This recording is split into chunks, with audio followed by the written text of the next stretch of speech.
Hello, I'm Lisa Ranovic with BarkBusters Las Vegas and Henderson. If you're watching this video, you have your first session with BarkBusters coming up, and you're on your way to learning to speak dog. So first and foremost, thank you and welcome to the BarkBuster family. The purpose of this video is to provide you with a summary of our training philosophy and methods so that we can spend more of our time together working with your dog. Understanding what's more important to your dog is a key element to being successful in training your dog. When asked what is important to a dog, most people will say love or food, and sometimes attention. And these are all great guesses if your dog was a human. We all have a tendency to humanizing our dogs. Now, before we talk about what is really most important to your dog, let's talk about why humans love so much and how this impacts how we see and interact with our furry friends. Humans have a very simple prime directive that drives everything that we do. I really enjoy asking clients what they think humans want more than anything, and I always offer a little hint. It's to give and receive something. If you guessed love, congratulations, you got it. Most of us will do literally almost anything for love.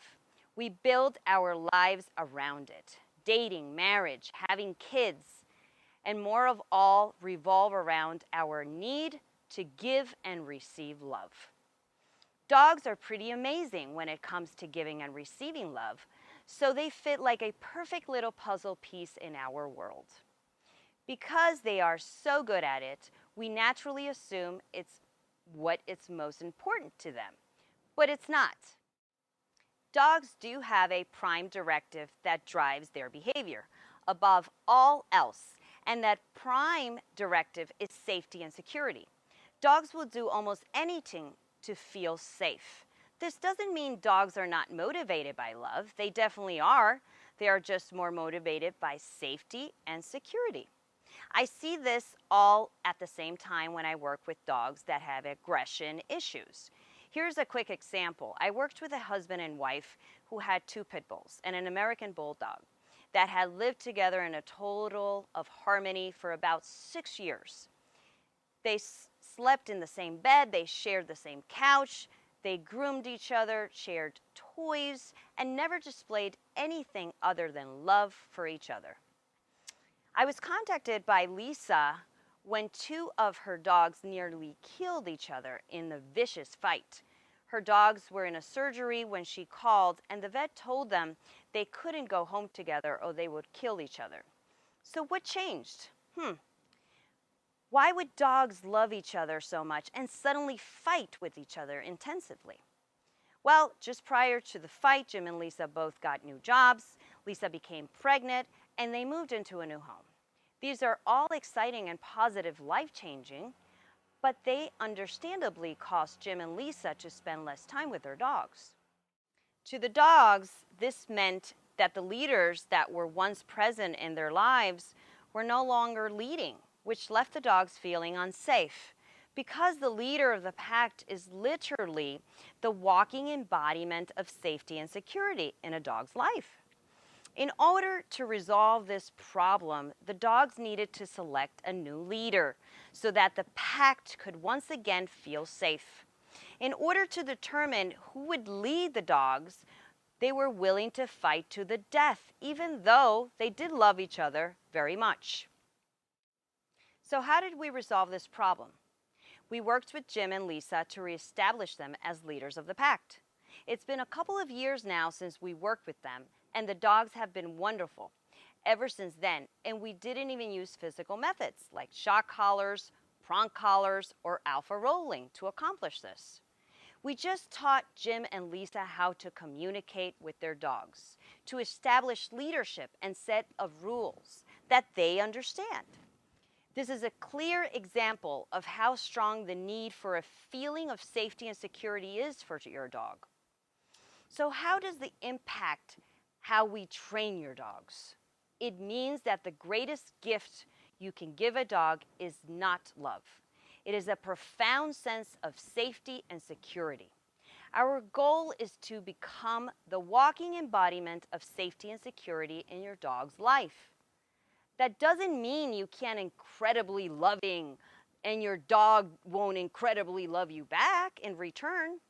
It just helps us understand our dogs to be better at providing for them. Successful training should always include 3 key elements: love, leadership, and respect. If we have those in place, everything else is easy. Most humans and their dogs have the love piece down to an art. It's the leadership and respect that are normally in need of attention. In most cases where a dog is misbehaving, the dog is leading or trying to lead and therefore doesn't properly respect its owners or their rules. A dog pack has a defined social structure with clear ranks and positions. So when a dog believes it's outranked the owner will always have difficulty controlling the dog. Similarly, if the dog understands its position to be below the owner because the owner is an effective leader, the dog will behave beautifully for the owner because the owner is fulfilling the dog's prime directive by making the dog feel safe and protected. Being a great leader to your dog is not the same as being dominant. There's a cavern of difference between leadership and dominance. It's filled with trust. Dominance is based on fear, intimidation, and force, whereas leadership is based on trust and respect. It's impossible to trust someone that abuses you, and there is never a need to become physical with a dog in order to establish leadership. We never use physical impacts with a dog, so we rely exclusively on communication techniques that dogs understand to lead and teach our furry family members. We teach the hands are for loving, touch, and nothing else. To change the social structure in your home and install as the leader, we use a series of exercises we refer to as programming. Because we never get physical with a dog, there is no single physical challenge or fight normally associated with a change in pack leadership. You will rank up lots of micro wins within our exercises, and once you have enough of them, the result is the same as the one much bigger win that normally comes from a beta dog, challenging an alpha with the leadership role.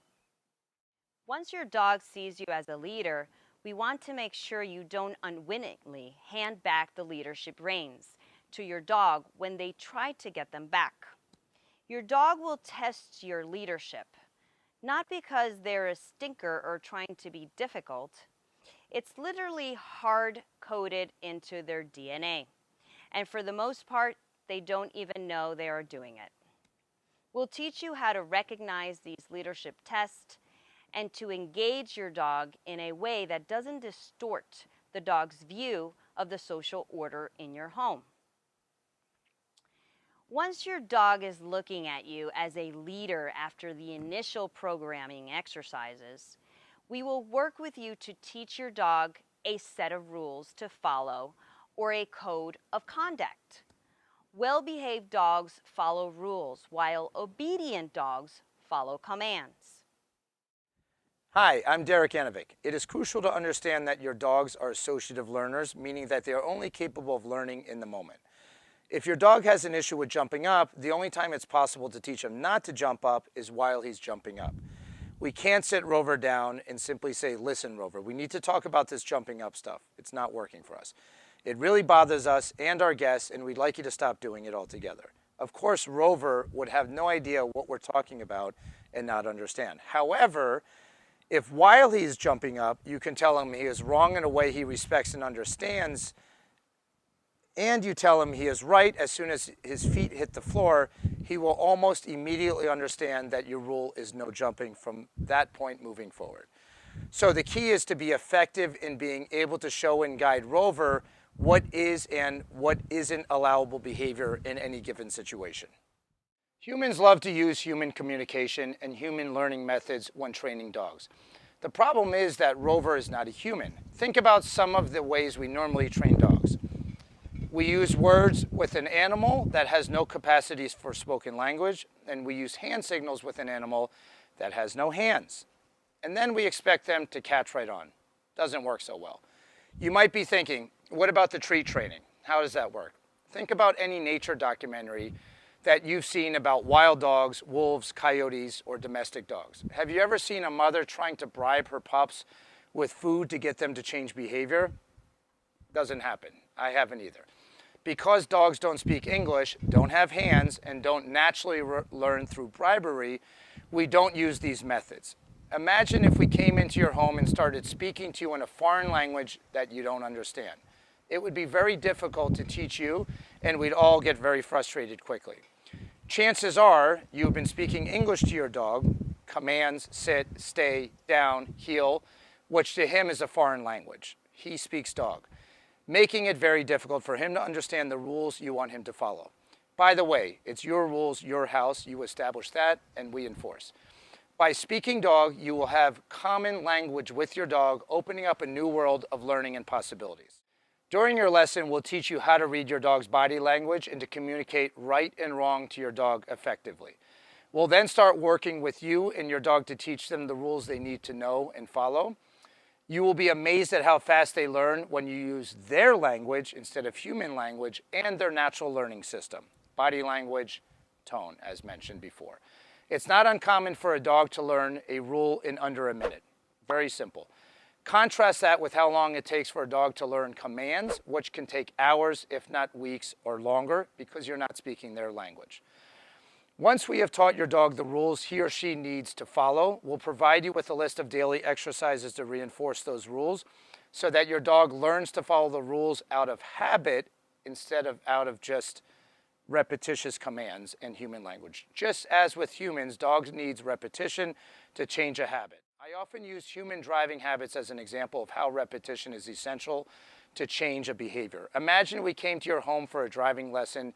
Instead of dog training, we head out to the car and you are about to start driving and say, just so that you know, in my car, the brake pedal is on the right and the accelerator is on the left. Yikes, not going to work so good. Now, throughout the lesson, you would actually do just fine because I would be constantly reminding you to use the right-hand pedal whenever we needed to stop and the left-hand pedal to accelerate. However, if you get in that same car within the next day or so, without me reminding you where the pedals are, and someone cuts you off suddenly and you need to react instantly with muscle memory, chances are you would hit the left-hand pedal and have a serious accident. I almost guarantee it. You would not do this on purpose, but your automatic reaction to the stimulus of being cut off was to hit the left pedal instead of the right pedal. In order to change that automatic reaction and to be safe while making the change, you would need to have someone actively and frequently remind you about the new rule until your automatic reaction to being cut off was to hit the pedal on the right. The same thing is true of your dog. If the habit is for the past 5 years for the dog has to been charging the door and barking excessively when the doorbell rings, and you teach him that's no longer a rule and that's unacceptable behavior, he will gladly comply, just as you would gladly press the right-hand pedal to stop the car.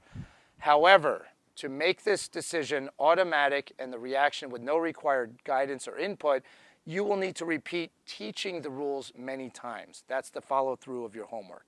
This, in the case with any other habit or behavior change for your dogs and humans, the good news is that the exercise required to reinforce your dog's new behavior only takes a few minutes a day, and they are simple and fun to do. We're not asking for hours a day, people.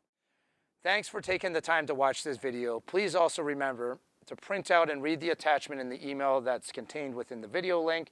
We are looking forward to meeting you guys and your pack, and we'll see you soon. Thanks again for choosing BarkBusters Las Vegas. Look forward to working with you guys.